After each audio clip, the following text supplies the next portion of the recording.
Sir నమస్కారం. Sir Vasumathi యోగం అంటే ఏంటి, దాని ప్రత్యేకత ఏంటి, వాటి లక్షణాలు ఎలా ఉంటాయి? వసుమతి యోగం అనేది ఒక జాతక పరాశర జ్యోతిషంలో ఒక మంచి యోగం. ఆ యోగం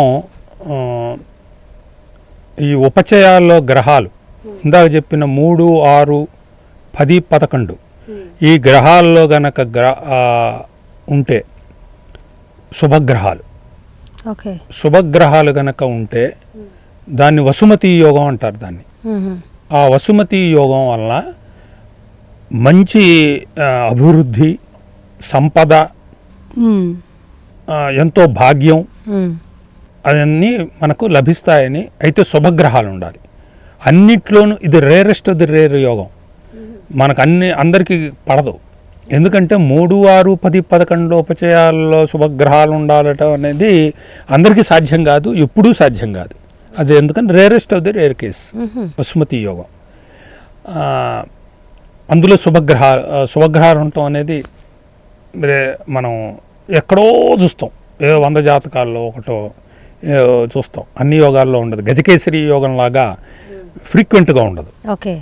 గజకేసరి యోగం మిగతా యోగాలు ఫ్రీక్వెంట్గా ఉంటాయి. లేకపోతే ఒక కేంద్ర స్థానంలో 10 మళ్ళీ కేంద్ర స్థానాల్లో శుభగ్రహాలు ఉండటం, మళ్ళీ అవి కూడా ఒక యోగాలే.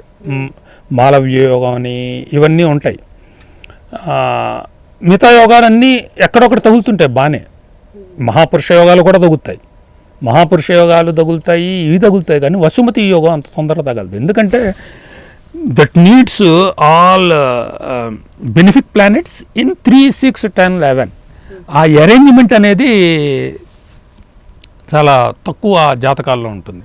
But this is an excellent yoga, చాలా మంచి యోగం.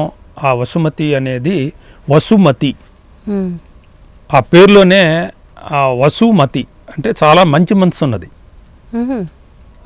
పేరు. మనకు చాలామంది పెట్టుకుంటారు కదా వసుమతి అని. ఆ యోగం అనేది చాలా ఎక్సలెంట్ యోగం. Main for wealth and improvement wealth and overall happiness. This is for Vasumathi యోగం. అయితే శుభగ్రహాలు ఉండాలి. శుభగ్రహాలు లేకపోతే అది ఏ ఒక్క దానిలో లేకపోయినా అది వసుమతి యోగం అనం. Okay sir, thank you.